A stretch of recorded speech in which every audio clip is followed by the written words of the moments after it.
Alors, bonjour à tous. C'est stressant, surtout que j'ai en avant, tout le monde s'en va. Alors, voilà.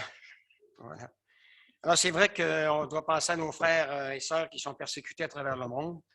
Mais quand vous êtes impliqués dans l'évangélisation, l'endroit où le christianisme recule le plus, c'est en Europe occidentale, c'est-à-dire dans la partie dans laquelle nous nous trouvons. Ça recule de plus en plus et la laïcité prend de plus en plus de place. Si vous allez sur la télévision le dimanche matin, maintenant, nous avons des cultes laïques qui sont avec les cultes protestants, les cultes juifs et tous les autres. Mais c'est important pour nous.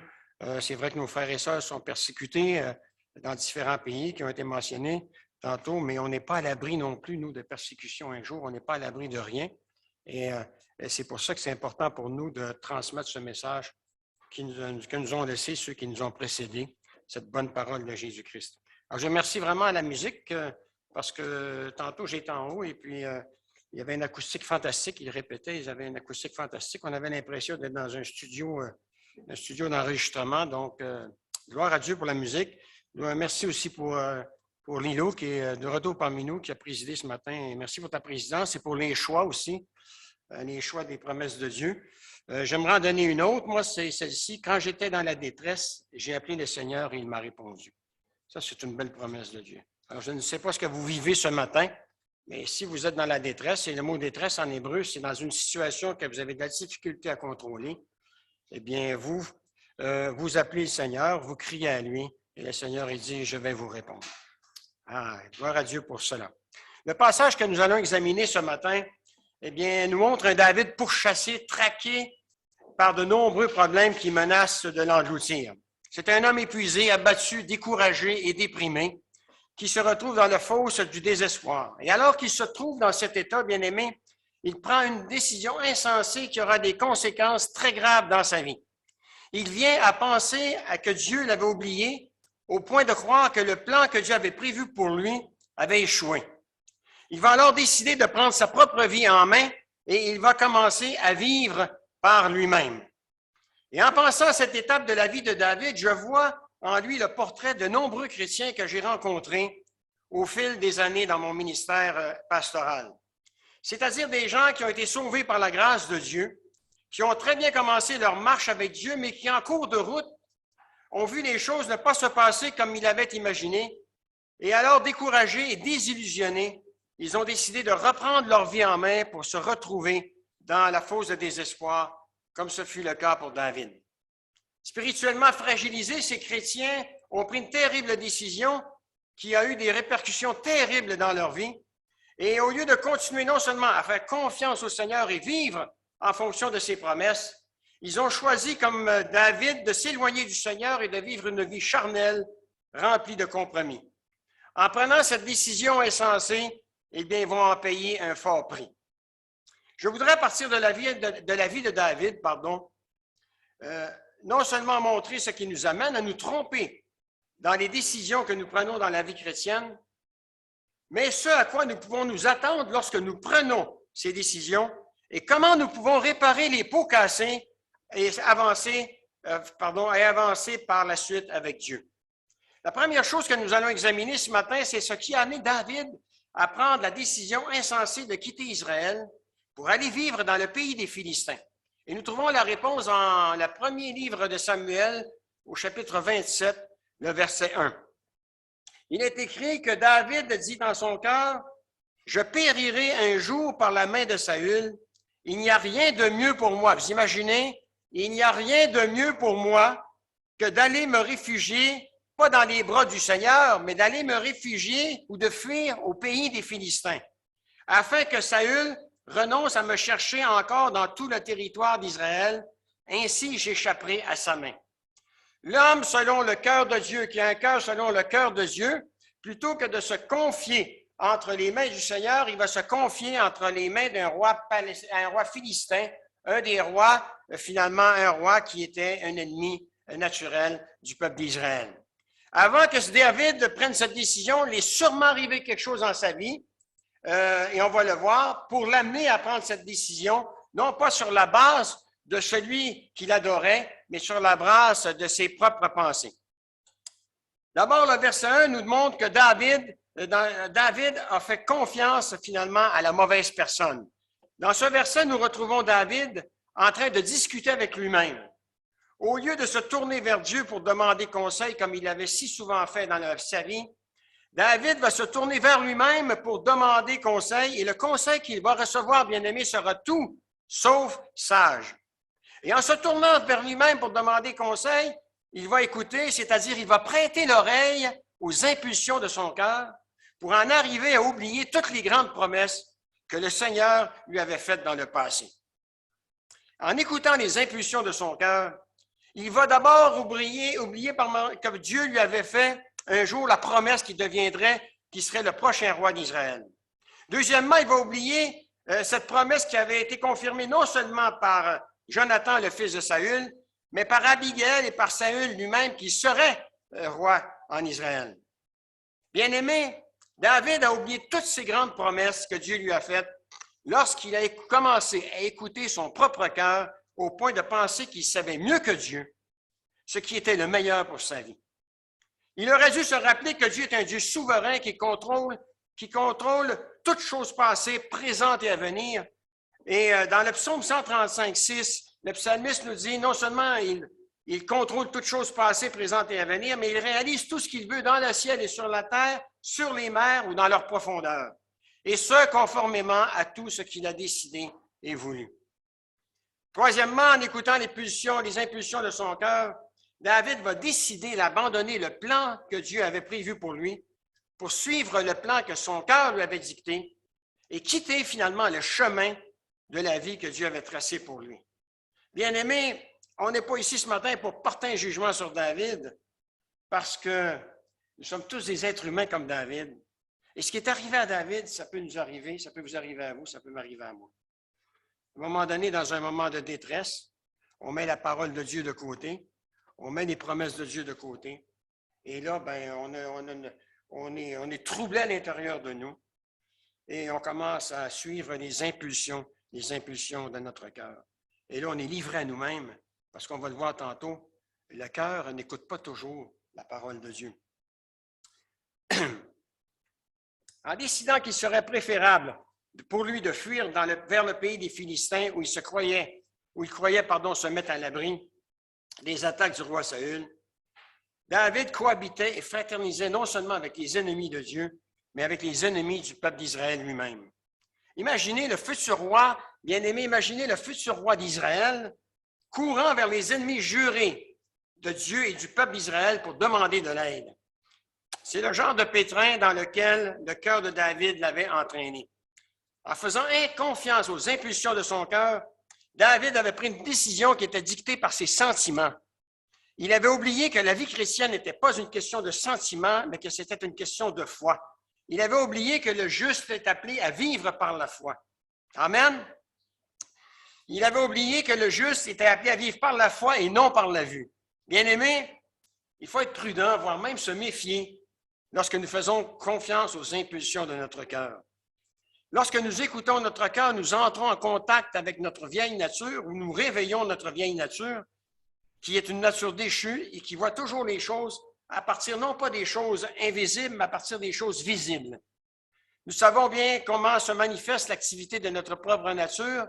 Elle nous pousse à vivre tout le contraire de ce que Dieu désire pour nous. Je ne dirai pas Galates chapitre 9, versets 19 à 21, mais Paul fait toute la liste et on sait très, très bien que notre vieille nature, elle n'est pas là pour obéir à la parole de Dieu. Lorsqu'il vous arrive d'entendre des gens dire « je le sens dans mon cœur », ces gens s'apprêtent généralement à rencontrer des ennuis. J'ai entendu parler cette semaine qu'une femme, pour décider de choisir son mari, bon, j'ai rien contre les femmes, hein, ça arrive aussi que les hommes font la même chose que les femmes, hein, c'est la même chose. Eh bien, elle avait mis quelque chose, des événements, elle devait aller à l'aéroport et finalement, tout faisait en sorte qu'elle ne pourrait pas prendre son avion pour aller rencontrer l'homme de sa vie, entre guillemets. Et elle s'est dit que si elle arrivait à temps, qu'elle pouvait prendre son avion, c'était un signe de Dieu qu'elle devait marier cet homme-là. C'était cet homme-là que Dieu avait choisi. Mais malheureusement, Je connais ce couple et aujourd'hui, ils ne sont plus ensemble parce que tout était dicté par les sentiments. Il n'y a rien eu au niveau de la prière. Il n'y a rien qui a été vérifié pour voir si c'était la volonté de Dieu. Finalement, elle écoutait son propre cœur parce qu'elle avait des sentiments pour lui. Elle a été dirigée par ses sentiments et c'était la catastrophe pour les deux. Autant pour l'homme aussi que pour la femme, bien sûr. Lorsqu'il vous arrive d'entendre des gens, je le sens bien dans mon cœur, ça m'est arrivé souvent dans mon ministère pastoral, eh bien, ces gens s'apprêtent généralement à rencontrer des ennuis. Voilà pourquoi la parole de Dieu nous met en garde de ne pas faire confiance à nos sentiments, aux sentiments de notre cœur pour prendre des décisions, parce que rien n'est plus trompeur que le cœur humain. On ne peut pas le guérir, on ne peut rien y comprendre, nous dit la parole. Notre cœur, il est trompeur et il est incurable. Jérémie 17, 9 et Proverbe 28, 26. Lorsque nous nous parlons à nous-mêmes, comme ce fut le cas pour David, nous sommes appelés à nous assurer que ces choses ne sont pas contraires à la parole de Dieu. Lorsque quelqu'un vous dit, écoute simplement ce que ton cœur te dit, ou fais-le comme tu le sens, il vient de vous donner un conseil qui peut vous conduire non seulement à vivre un désastre, mais à bousiller votre vie chrétienne si vous décidez de suivre ce conseil. Voilà pourquoi la parole nous dit, elle est importante pour nous comme instruction, pour nous apprendre à vivre et à marcher avec le Seigneur et non pas avec nos sentiments. La Bible ne nous dit pas qu'on ne devons pas avoir aucun sentiment, elle nous dit simplement que nous ne devons pas nous laisser diriger par nos sentiments. C'est ça la différence. Si vous entendez votre cœur vous dire des choses négatives sur Dieu, sur l'Église, sur un frère ou sur une sœur, vous savez déjà que ces pensées ne viennent pas de Dieu.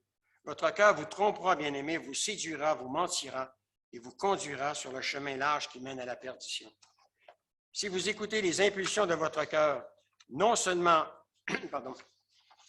vous allez faire ce que vous pensez être bien pour vous plutôt que de chercher à faire la volonté de Dieu, mais vous risquez de vous retrouver à un endroit qui n'est pas celui que Dieu avait prévu pour vous. Et vous aurez perdu non seulement votre communion avec lui, comme ce fut le cas pour David ici, mais vous risquez de vous retrouver à vivre une vie de compromis qui vous amènera à perdre cette joie et cette paix qui vient d'en haut, comme ce fut le cas pour David. David a pris de mauvaises décisions qui ont été lourdes de conséquences pour sa vie, parce qu'il a écouté son cœur, et cela l'a éloigné pendant un certain temps du chemin que Dieu avait tracé pour lui. Mes amis, soyons très prudents, car il est possible que certains parmi vous qui m'écoutez ce matin écoutent les impulsions de leur cœur et qui sont en train de suivre la même direction que David, sans réfléchir aux lourdes conséquences qui peuvent accompagner les décisions qu'il s'apprête à prendre. Bien-aimés, lorsque nous faisons face à de sérieux problèmes et que nous décidons non seulement de fuir ces problèmes en nous appuyant sur les impulsions de notre cœur, nous courons la catastrophe comme ce fut le cas pour David. J'aimerais maintenant qu'on regarde les répercussions que va avoir cette décision prise par David de s'installer chez les Philistins. Et en d'autres mots, pour nous en tout cas aujourd'hui, on pourrait examiner ensemble les répercussions que va avoir cette décision prise par un chrétien de fréquenter les gens du monde, de continuer à côtoyer les gens du monde, de continuer à vivre dans les milieux où le monde s'amuse, où le monde s'amuse le plus, où le monde finalement renie Dieu, les conséquences que ça va avoir. Et on a un bon exemple ici, c'est la parole qui nous donne cet exemple-là, et je pense que c'est important. C'est vrai que ce qu'on est en train de voir, ce n'est pas trop réjouissant, c'est déprimant parce qu'on est en présence de quelqu'un qui a un cœur selon le cœur de Dieu et qui finalement, on va le voir, parce que ce n'est pas moi qui va le dire, c'est les textes, qui va se conduire pire qu'un païen. Et on n'est pas à l'abri de ça non plus. Mais d'où l'importance de s'accrocher à la parole, de Dieu. Alors, les répercussions, eh bien, premièrement, la vie de David et de tous ceux qui ont suivi David va être grandement affectée. Versets 2 et 3, si on a pu le projeter, 2 et 3. Il est écrit au verset 2 et 3 que David partit avec 600 hommes et se rendit chez Achish, fils de Maroc, et roi de Gath. Ils s'installèrent tous à Gath auprès d'Achish, chacun avec sa famille. David avait avec lui ses deux femmes, Achinoam de Jizréel et Abigaël de Carmel, veuve de Nabal. À cause de la décision insensée prise par David de fuir le roi Saül pour aller se réfugier chez les Philistins, tous ceux dont la vie était liée à celle de David vont également être affectés. C'est-à-dire non seulement les 600 hommes qu'il avait suivis ainsi que tous les membres de leur famille, mais les femmes de David et leurs enfants. Tous ceux qui avaient décidé de suivre David subiront les conséquences de sa décision, de sa propre décision, pardon. Ils seront tous amenés à faire des compromis et à vivre comme le monde parce que David aura écouté les impulsions de son cœur au lieu de s'appuyer sur les promesses du Seigneur. L'apôtre Paul nous rappelle dans Romains chapitre 14, verset 7, qu'aucun de nous ne doit vivre pour lui-même et aucun ne meurt pour lui-même. Cela signifie essentiellement que tout ce que nous faisons dans notre vie va finir par influencer la vie de ceux qui nous entourent. Lorsqu'un mari ou une épouse néglige de faire la volonté de Dieu, cela affecte son mariage. Lorsqu'un des deux parents ou les deux parents refusent de vivre selon les normes de la parole de Dieu, cela va aussi avoir un impact non seulement sur la vie de leurs enfants, mais sur leurs futures décisions pour Christ. Peu importe où nous vivons, que ce soit à la maison, à l'école, à l'église ou au travail, bien-aimés, les gens sont influencés par la façon dont nous nous comportons dans nos vies. Et nous ne savons jamais qui nous observe ou qui pourrait être gêné lorsque nous cédons aux impulsions de notre cœur et que nous nous éloignons de Dieu. Rappelons-nous qu'il y a toujours un prix à payer lorsque nous agissons de façon négative pour les autres. Jésus a dit à ses disciples, il est inévitable qu'il y ait des faits qui entraînent les hommes à pécher, mais malheur à celui qui en est la cause. Il vaudrait mieux pour lui qu'on lui attache au cou une grosse pierre et qu'on le jette dans la mer plutôt que de faire tomber dans le péché un seul de ses petits. Non seulement la décision de David a affecté les gens autour de lui, mais la façon de vivre de David sera elle aussi affectée. Versets 5 à 12 dans le chapitre 27. En d'autres mots, bien-aimés, la décision de David de s'éloigner du Seigneur va complètement bouleverser, va complètement changer sa vie. On ne reconnaît plus David, bien-aimés. Écoutez certaines choses que nous révèle la Bible sur cette période tragique de la vie de David. Verset 5, première partie du verset 6. Un jour, David dit à Akish, « Si le roi considère que je suis digne de sa confiance, qu'il m'autorise à m'installer dans l'une des localités de la campagne. Pourquoi devrais-je résider avec lui dans la ville royale? Le jour même, Akish lui donna la ville de Siklag. Bien-aimé, David, encore une fois, va demander de l'aide à la mauvaise personne. Il a demandé un roi païen. Non seulement il a commencé à fréquenter ceux qui n'étaient pas fréquentables, mais il a su très bien s'arranger avec l'ennemi. Versets 8 à 12. De Siklag, David et ses compagnons lançaient des attaques contre les Guéchourites, les Girzites ou les Amalacites, c'est-à-dire les populations qui habitaient à la limite de la frontière égyptienne. Et là, le verset 9, il nous dit qu'ils dévastaient leur pays, ils ne laissaient, et ça c'est important, ils ne laissaient en vie ni hommes ni enfants. Il amenait les moutons, les bœufs, les ânes et les chameaux ainsi que les vêtements et revenait auprès du roi Akish. Quand Akish demanda à David, « Contre qui avez-vous lancé une attaque aujourd'hui? » David lui répondait contre la partie sud du territoire de Juda. Mais il ne lui disait pas que c'était toujours avec... En fait, il n'est pas en train de combattre, il n'allait pas combattre dans les villages de Juda. C'est un jeu de mots que David jouait ici. Dans la partie sud de Juda, c'est-à-dire ce qui était à l'extérieur de Juda. Ou contre la partie sud du territoire des Rémanites, ou encore contre la partie sud du territoire des Kénites. Mais jamais il attaquait Israël. C'était toujours des peuples païens. Alors, David ne laissait ramener vivant Agathe, et voici pourquoi il racontait des mensonges. David ne laissait ramener vivant Agathe ni homme ni femme qui aurait pu donner à son sujet des informations défavorables s'il les avait laissés vivants en disant « Voici ce que David a fait ». David a agi de cette manière pendant tout le temps qu'il a résidé dans le pays des Philistins, pendant tout le temps qu'il a côtoyé les gens du monde, pendant tout le temps il a côtoyé des gens qui n'avaient rien à cirer de Dieu. Bien-aimé, David va finir par se comporter comme eux. Et on n'est pas à l'abri de ça non plus. C'est pourquoi Akish avait pleinement confiance en lui, verset 12, car il se disait en lui-même, David s'est rendu absolument odieux à ses compatriotes israélites. Il sera donc pour toujours à mon service. Frères et sœurs, David a fait des choses ici qu'il n'aurait jamais fait auparavant. Il a assassiné des gens pour se couvrir. Il a menti comme il respirait pour garder les faveurs du roi. Et il s'est soumis à un roi païen qui était non seulement le pire ennemi du peuple de Dieu, mais de Dieu lui-même. Et le verset 7 nous apprend que le séjour de David dans le pays des Philistins a duré 16 mois. Et pendant toute cette période, la façon de vivre de David sera influencé par la décision qu'il avait prise d'écouter les impulsions de son cœur. Il est intéressant, bien aimé, de remarquer que David n'a écrit aucun psaume durant cette période de sa vie. Il semblerait que celui qui chantait de merveilleux cantiques à la gloire de Dieu avait perdu l'inspiration pendant cette période. Bien aimé, nous pouvons être certains que lorsqu'un chrétien prend la décision de s'éloigner du Seigneur et de l'endroit de bénédiction dans lequel il se trouve, sa vie sera affectée d'une façon négative et il n'aura pas vraiment le goût de chanter des cantiques qui glorifient Dieu. Celui qui appartient à Dieu, qui prend la décision de s'éloigner de Dieu, découvrira bientôt non seulement qu'il va faire des choses qu'il n'aurait jamais faites auparavant, mais qu'il va les faire avec des gens qu'il n'aurait jamais fréquentés auparavant. L'apôtre Paul nous rappelle que les mauvaises compagnies corrompent les bonnes mœurs, elles ruinent toute morale et dégradent le caractère le plus déterminé. L'apôtre Paul dit, les mauvaises compagnies corrompent les bonnes mœurs, elles ruinent toute morale et dégradent le caractère le plus déterminé. On le dit différemment au Québec, on dit, dis-moi qui tu fréquentes, je te dirai qui tu es. Et dans mon ministère pastoral, ça m'a aidé énormément pour me faire une idée, souvent de la personne que j'avais devant moi, que je ne connaissais pas très bien. Quand elle me donnait la liste des personnes qu'elle fréquentait, ça me donnait déjà une idée de qui j'avais devant moi.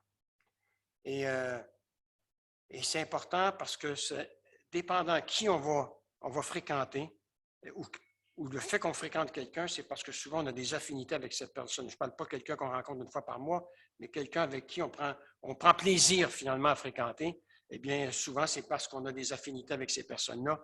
Et finalement, eh bien, Paul dit que ça ruine toute morale et dégrade le caractère le plus déterminé si cette personne-là, bien sûr, elle n'est pas chrétienne. Je ne suis pas en train de dire qu'il ne faut pas fréquenter les non-chrétiens.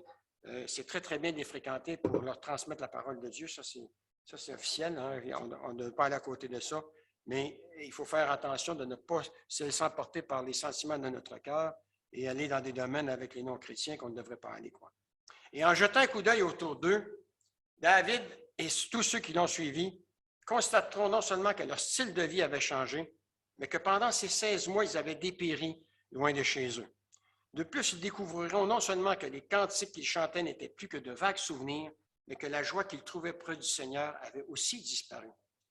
Bien-aimés, vous ne pouvez pas vous éloigner de Dieu et vivre dans le péché sans en être affecté, n'est-ce pas?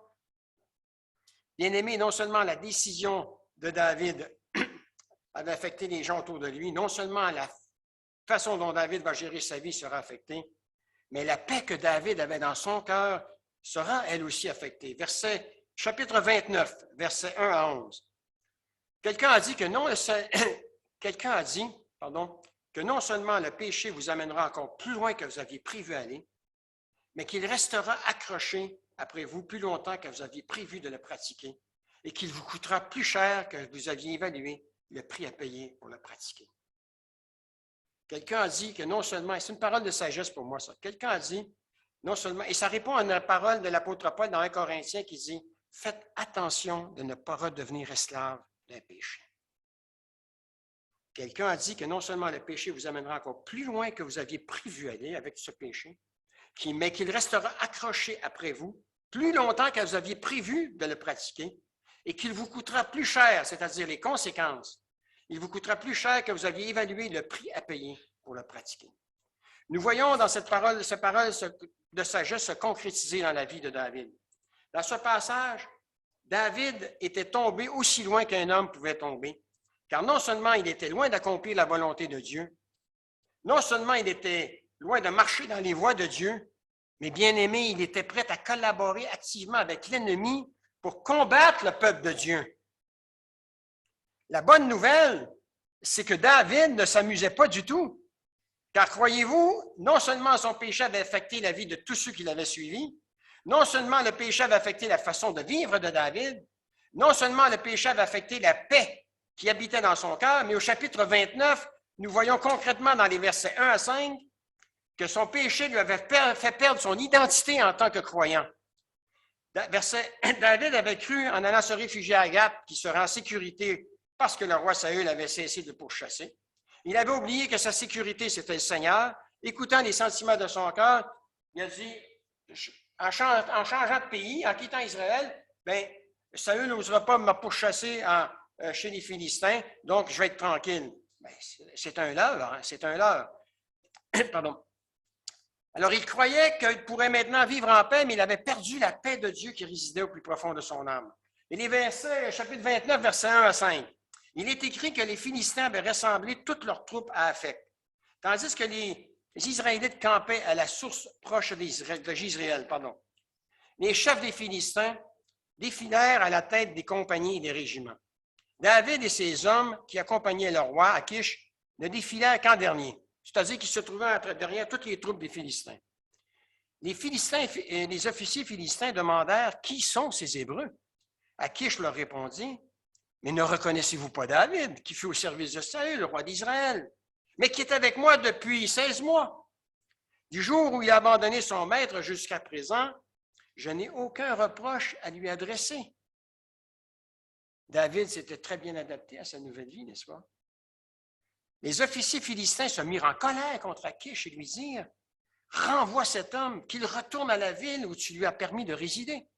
Il ne faut pas qu'il participe à notre expédition. Il pourrait se retourner contre nous au cours du combat.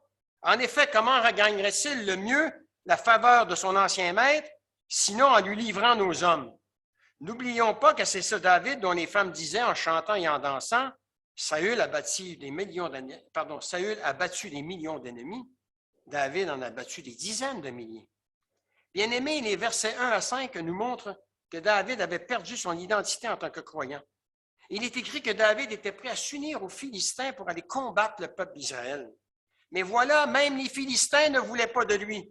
Il était devenu non seulement bien-aimé, un fugitif et un objet de scandale pour les rois philistins, mais littéralement, le pauvre homme, notre pauvre David, était devenu un homme sans pays.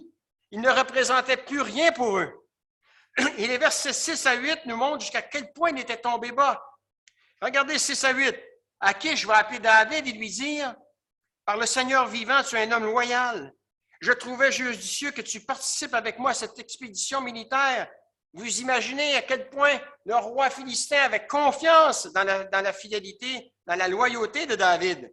Car depuis le jour où tu es arrivé chez moi jusqu'à présent, je ne t'ai jamais vu mal agir. Non, je ne l'ai jamais vu, je ne l'ai jamais entendu parce que tu tues toutes les femmes et tous les enfants. Alors voilà. Mais tu ne plais pas aux autres chefs philistins. Par conséquent, retourne en paix chez toi afin de ne pas les indisposer. David lui répondit, on aurait pu dire, David aurait pu dire Alléluia, Amen, gloire à Dieu. Quoi. Non, regardez ce qu'il dit. Mais qu'ai-je donc fait? Qu'as-tu à me reprocher depuis le jour où je suis entré à ton service jusqu'à présent pour que je ne puisse pas aller combattre tes ennemis? Tes ennemis, mon roi, ce sont maintenant mes ennemis. Les Philistins s'en vont combattre contre Israël. C'est aberrant d'entendre ça sortir de la bouche de David.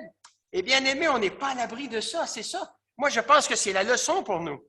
Soyons prudents que nos décisions soient prises sur la parole de Dieu avant de laisser parler notre cœur et écouter finalement les impulsions de notre cœur et passer complètement à côté du plan que Dieu a pour vous et que Dieu a pour moi.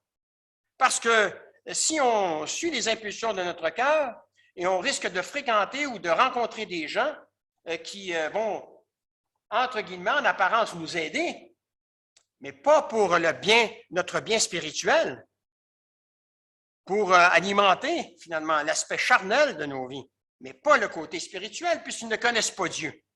Alors, ils ne peuvent pas nous faire grandir dans notre foi. Bien-aimés, nous voyons ici un futur roi d'Israël en train de ramper aux pieds d'un roi païen et déclarer lui-même être serviteur de ce roi.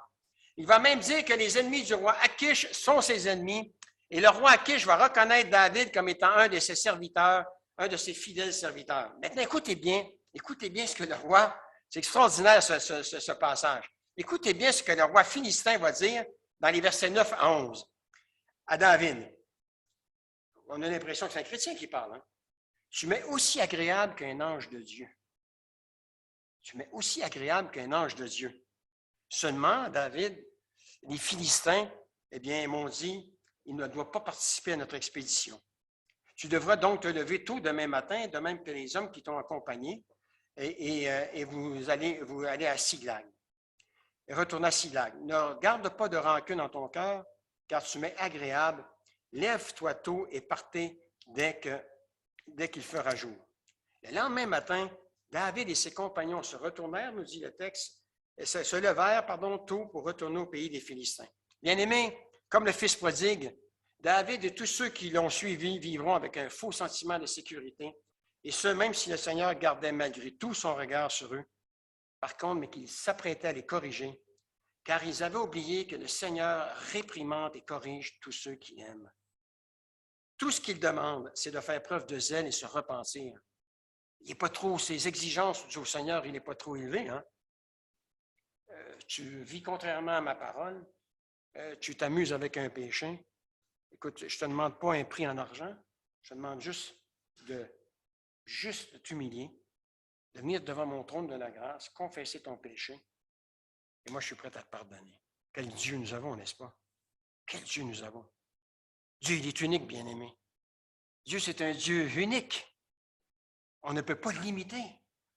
Vous imaginez le nombre de langages différents qu'il y a dans le monde, qu'il n'y a aucune voyelle, aucune consonne qui échappe à l'oreille de Dieu.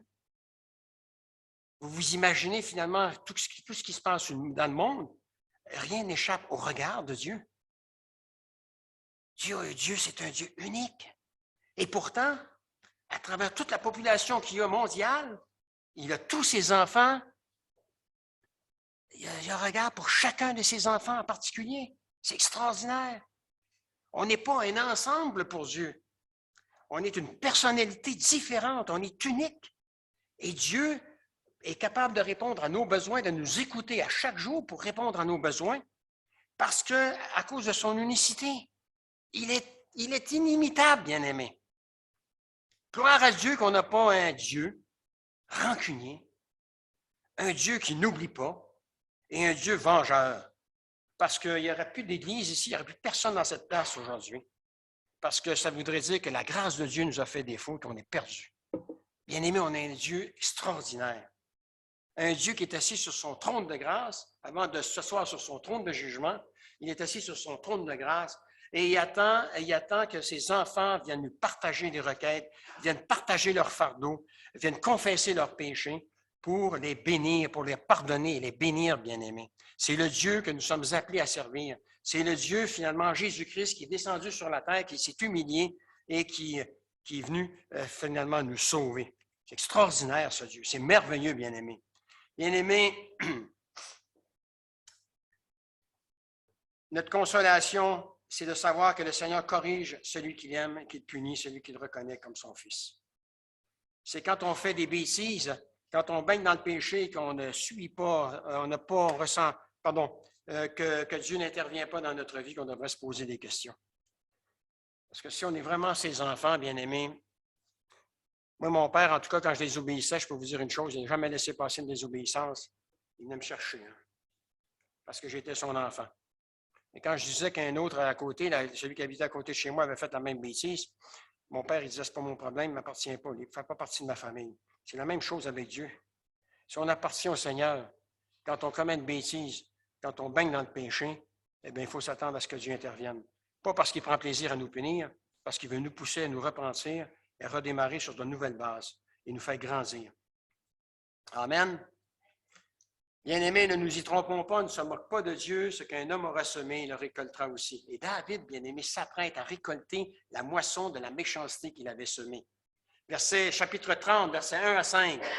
Il est écrit que le surlendemain, David et ses compagnons arrivèrent à Siclag. Et c'est là que Dieu va toucher le cœur de David. Parce qu'il va se passer quelque chose à Siclag. Il s'est déjà passé quelque chose à Siclag. Et regardez qu'est-ce que le texte nous dit. Or, les Amalacites, donc les Amalacites, c'est un peuple qui était à la frontière égyptienne et que David avait été attaqué. Et certains villages de ce pays, eh bien, David, comme je vous l'ai dit tantôt, eh bien, avait tué tout le monde pour éviter qu'on vienne rapporter finalement au roi philistin que David n'attaquait pas Israël, mais qu'il attaquait finalement des peuples qui fonctionnent avec les Philistins. Alors, regardez, or, les Amalacites avaient lancé une attaque pour se venger au sud de Juda et contre Siclag. Ils avaient détruit et incendié la ville. Ils avaient fait prisonnier les femmes et les autres habitants. Ils ont fait comme David, petits et grands. Ils n'avaient tué personne, mais eux, ils ne les avaient pas tués. Ils avaient tué personne. Mais ils les avaient emmenés avaient continué leur chemin. Ainsi, lorsque David et ses compagnons arrivent à Siclag, ils découvrirent que la ville avait été incendiée et que leurs femmes, leurs fils et leurs filles avaient été enlevés. Alors David et toute sa troupe se mirent à se lamenter et pleurèrent jusqu'à épuisement. Alors ça vous donne une idée, ça veut dire qu'ils se sont vidés, il n'y avait plus de larmes, il n'y avait plus rien qui sortait, ils étaient vidés, quoi, jusqu'à épuisement. On avait amené même les 2 femmes de David. Ah, ça par contre, là on avait touché le point fort de David. Là, on avait amené les 2 femmes de David. Non seulement David, bien-aimé, s'apprête à récolter la moisson de la méchanceté qu'il avait semée, mais il allait perdre au-delà de tout ce qu'il avait pu imaginer. Et c'est la même chose pour nous, bien-aimés. Faisons attention de quelle façon vivre pour ne pas perdre des choses au-delà de ce qu'on aurait pu imaginer. Dieu, frères et sœurs, il peut utiliser tous les moyens possibles pour ramener son enfant à la repentance. Si on est né de nouveau, si on fait partie de la famille de Dieu, Dieu peut utiliser tous les moyens, non pas parce qu'il prend plaisir, lui, à faire du mal à ses enfants, mais encore une fois, je le répète, pour les ramener au centre de ce qui doit être leur vie et adorer le seul qui est digne d'adorer, le Seigneur Jésus-Christ. Je reviens au chapitre 27, versets 8 à 11. Les Amalacites vont exercer des représailles contre David et ses hommes pour l'action antérieure que David et ses hommes avaient commis contre eux, en amenant leur famille et en réduisant ensemble finalement la ville de Siclag. C'est-à-dire que les Amalacites, en gros, c'est pas compliqué, ils ont remis la monnaie de la pièce à David et à ses compagnons.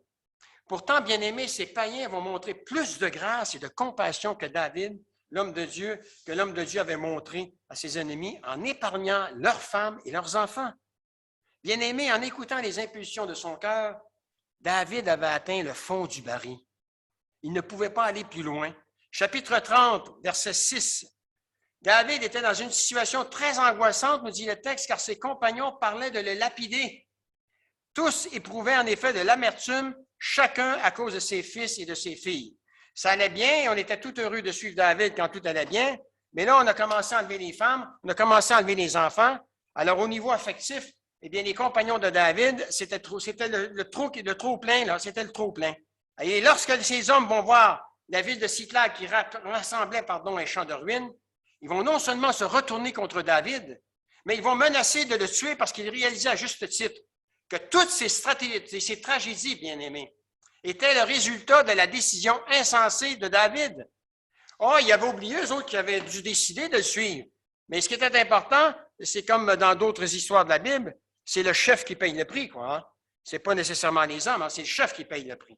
Et là, le péché de David a fini non seulement par tout lui enlever, mais il va aussi tout enlever à ceux qui l'ont suivi.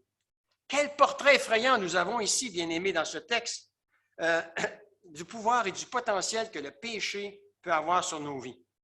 Vous et moi, nous ne pouvons pas nous éloigner du Seigneur et suivre notre propre chemin en pensant que nous ne finirons pas par en payer un prix terriblement élevé un jour. Peut-être qu'il y en a parmi vous qui se trouvent dans la même situation que David ce matin. Vous avez écouté les impulsions de votre cœur et vous avez perdu votre joie et votre paix dans le Seigneur parce que vous avez accepté de faire des compromis, voire même vivre dans le péché.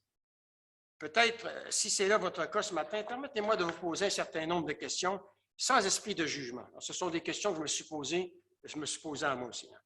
Est-ce que le péché qui vous éloigne de Dieu, si c'est votre cas ce matin, vaut le prix que vous risquez de payer un jour ou l'autre? Êtes-vous prêt à payer le prix de perdre votre mari ou votre épouse? Êtes-vous prêt à payer le prix de perdre vos enfants? Êtes-vous prêt à payer le prix de perdre le ministère que vous exercez? Êtes-vous prêt à payer le prix de perdre votre réputation? Êtes-vous prêt à payer le prix de perdre la réputation de Dieu? Êtes-vous prêt à payer le prix de perdre votre communion avec Dieu? Êtes-vous prêt à payer le prix de perdre votre santé physique et spirituelle? Êtes-vous prêt à payer le prix de perdre votre vie? Ne pensons pas une seule seconde, bien-aimés, que nous pouvons nous éloigner du Seigneur et le faire sans qu'il n'y ait aucune conséquence. Il y aura un prix à payer et Dieu n'aura aucun mal à percevoir le prix dans nos vies. C'est la leçon claire comme de l'eau de roche que nous retrouvons partout dans la Bible, du premier livre jusqu'au dernier livre. Bien-aimés, le diable, c'est un ennemi qu'on doit faire très, très attention. Il est très rusé. Et on doit faire très attention. faire croire à Ève qu'elle serait plus heureuse sans Dieu qu'avec Dieu, il faut le faire. Oui. Frères et sœurs, ils avaient encore déjà glorifié. Ils vivaient en communion parfaite avec Dieu dans le Jardin d'Éden. Maintenant, nous, on a quelques versets, mais la conversation a sûrement duré plus longtemps avec le diable. Hein? Et il a réussi à la séduire, cet esprit de séduction, comme Paul dit, qui règne dans le monde, qui dirige ce monde. Il avait réussi à faire croire à Ève qu'elle serait plus heureuse à vivre sans Dieu qu'avec Dieu.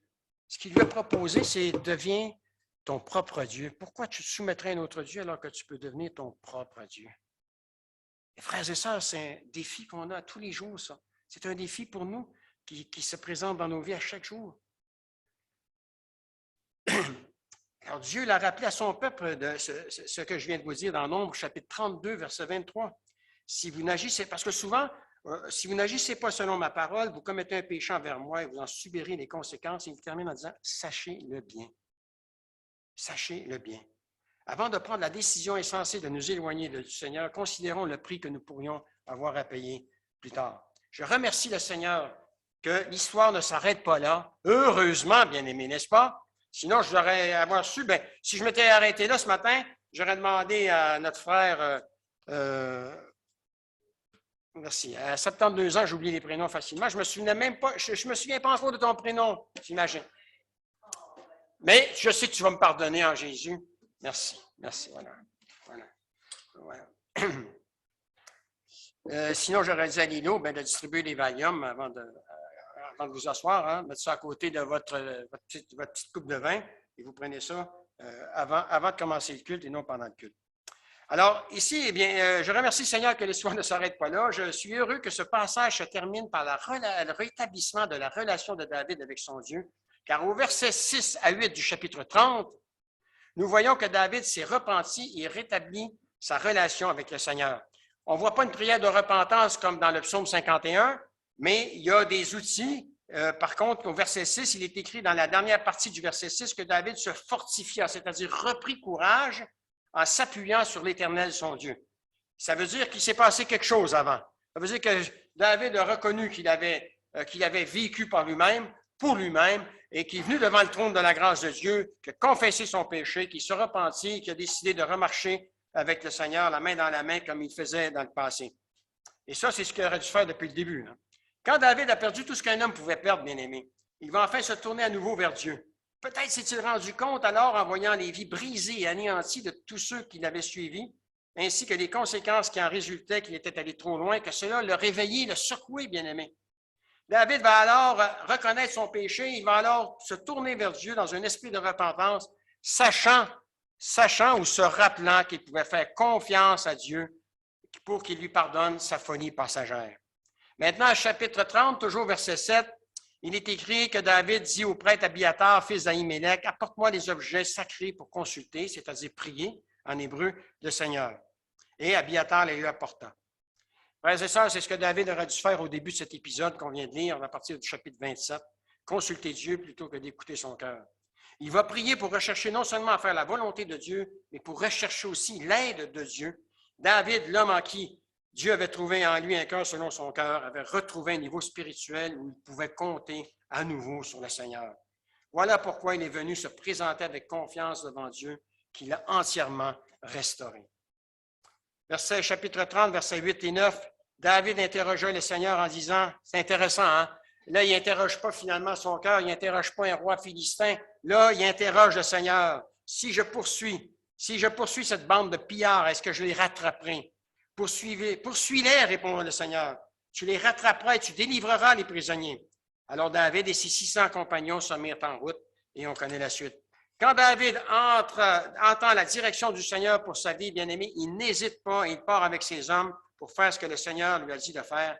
Il ne cherche plus à faire la volonté de David, mais il cherche plutôt à faire la volonté de Dieu. Amen. En marchant à nouveau sur le chemin qui conduit à Dieu. Bien-aimés, ce que nous avons appris dans la première partie de ce passage, c'est ce que nous ne devons jamais faire ce que David a fait, c'est-à-dire suivre les impulsions de son cœur. Mais la dernière partie du message, qui n'est pas très longue, nous montre clairement ce que nous sommes censés faire lorsque nous avons pris la décision de nous éloigner du Seigneur. La première chose à faire, bien sûr, c'est de revenir vers lui et nous repentir. Nous devons nous présenter devant le Seigneur et confesser notre péché, car nous savons que rien ne réussit à celui qui à celui qui cache ses fautes, mais celui qui les avoue et renonce est pardonné. Nous dit l'auteur des Proverbes, Proverbe 28, verset 13. Quand le péché confessé est traité selon la manière de Dieu, il pardonne ce péché et il restaure son enfant qui a péché.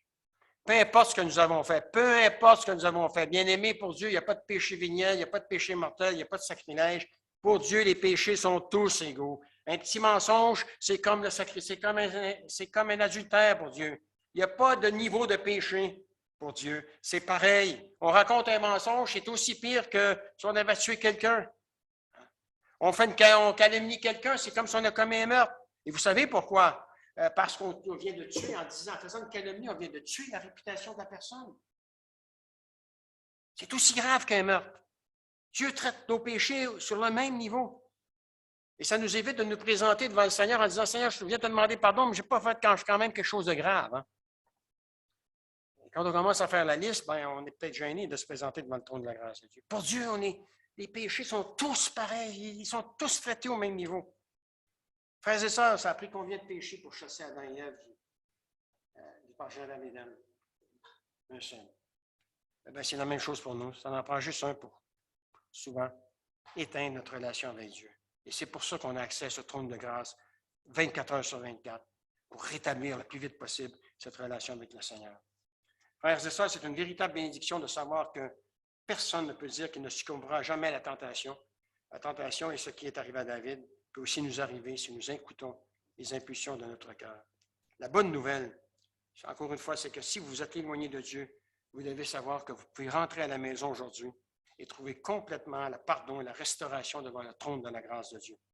Avez-vous remarqué, bien-aimés, parce qu'il y en a qui ont peur de se faire disputer par Dieu quand ils se présentent devant son trône. Mais avez-vous remarqué la réponse du Seigneur suite à la repentance de David? Et ça, même si celui-ci avait vécu en dehors de la volonté de Dieu pendant 16 mois. Dieu ne lui a pas dit, écoute, David, ça t'a pris 16 mois pour vivre loin de moi, je vais attendre quand même 16 mois avant de te pardonner. Dieu ne lui a pas dit ça. Hein? Dieu ne lui a pas dit non plus, je vais te donner 3 mois d'essai, si tu agis bien, alors nous pourrons parler de pardon et de restauration, David. Hein? Dieu ne lui a pas dit ça. Hein? Dieu ne lui a pas dit, je suis désolé, David, mais tu as vraiment dépassé les limites. Hein? J'ai changé d'idée, tu es plus fiable, j'ai trouvé quelqu'un d'autre pour être le futur roi d'Israël. Dieu ne lui a jamais dit ça. Hein? Dieu ne lui a pas dit, je te pardonne, mais je n'ai plus confiance en toi dorénavant, notre relation ne sera plus jamais pareille. Est-ce qu'il y a des gens qui ont déjà dit ça? Oui, moi, ça m'est déjà arrivé. Hein? J'ai perdu confiance en toi. J'ai perdu confiance en toi sur des bêtises. Hein? C'est simplement un prétexte pour dire, je préfère plus fréquenter, quoi. Non, Dieu ne lui a rien dit qui ressemble à cela parce que Dieu n'agit pas ainsi. Lorsque David s'est présenté devant le trône de la grâce de Dieu, bien-aimé, avec un cœur repentant, non seulement le Seigneur lui a pardonné instantanément son péché, mais il a restauré David et il a rétabli la communication avec David. La réponse de Dieu fut rapide, sûre et précise. Quelle bénédiction de savoir que lorsque Dieu pardonne, bien-aimé, il pardonne immédiatement, complètement et éternellement. Amen. Si vous avez besoin de faire l'expérience de sa grâce aujourd'hui, n'hésitez pas, faites-le. Et en terminant, bien-aimés, l'exemple de David nous rappelle que peu importe à quel point nous pouvons être intelligents, peu importe le nombre d'années que nous sommes sauvés, ou peu importe jusqu'à quelle hauteur nous sommes rendus sur l'échelle spirituelle de Dieu, nous ne sommes jamais à l'abri des décisions insensées, de prendre des décisions insensées qui pourraient nous affecter, mais affecter ceux qui nous chérissent si nous écoutons les impulsions de notre cœur. Si c'est votre cas ce matin parce que vous avez écouté les impulsions de votre cœur dans un moment de découragement et que vous vous retrouvez aujourd'hui embourbé dans la boue jusqu'au cou, eh bien, je vous suggère simplement de faire comme David, c'est-à-dire de vous présenter devant Dieu et de vous mettre en règle avec lui. Je vous invite à revenir à Jésus avant que le prix ne dépasse ce que vous êtes prêt à payer. D'autres encore sont peut-être en train de regarder le monde qui est en train de passer, qui est en train de s'effondrer à cause de certaines décisions insensées qu'ils ont prises en cours de route. Certaines choses devront être abandonnées dans votre vie, mais ce qui est le plus important, c'est que vous allez rétablir votre communion avec le Seigneur aujourd'hui même. Bien-aimés, si Jésus avait un seul instant, vous imaginez, je pensais à ça en terminant ce message-là chez moi, si Jésus avait un seul instant écouté les impulsions de son cœur, en voyant toute l'hypocrisie manifestée par les pharisiens, en entendant toutes les insultes reçues de la part des soldats romains, et en constatant non seulement la trahison de Judas, mais que tous ses disciples avaient abandonné, nous serions toujours perdus dans nos péchés, bien-aimés. Si nous l'aimons, c'est parce qu'il nous a aimés le premier. Et il nous a aimés à un point tel que sur la croix, ne cherchant qu'à faire la volonté de son Père et non pas les impulsions de son cœur, il a pu prier et dire, Père, pardonne-leur, car ils ne savent pas ce qu'ils font. Jésus sur la croix a été capable de prier pour le pardon. Et c'est ce qui fait sa crédibilité, parce que ce qu'il a enseigné, il l'a toujours mis en pratique. C'est ce qui fait la crédibilité de Jésus. Père, pardonne-leur, car ils ne savent pas ce qu'ils font. Peut-être qu'il y en a parmi vous ce matin, je ne vous connais pas, je ne vous connais pas tous, je n'ai pas vu toutes les têtes sur Zoom. Peut-être qu'il y en a ce matin qui n'ont jamais reçu Jésus comme leur sauveur personnel. Si c'est votre cas ce matin, venez à Jésus, il vous sauvera et vous donnera la vie éternelle. La démarche que vous avez à faire, c'est simplement de faire comme David. Seigneur, je te demande pardon parce que je reconnais que j'ai péché, j'ai désobéi à ta loi, que je suis un pécheur et que je ne peux pas me sauver je ne peux rien faire pour être sauvé. Mais je comprends que c'est à travers ce que Jésus a accompli sur la croix que je peux être sauvé. Et je veux le recevoir dans ma vie comme mon sauveur personnel, afin que mes péchés, mon dossier de pécheur soit effacé dans mon cœur et que je puisse repartir avec une page qui est vierge, une page qui est blanche et marcher avec toi en nouveauté de vie.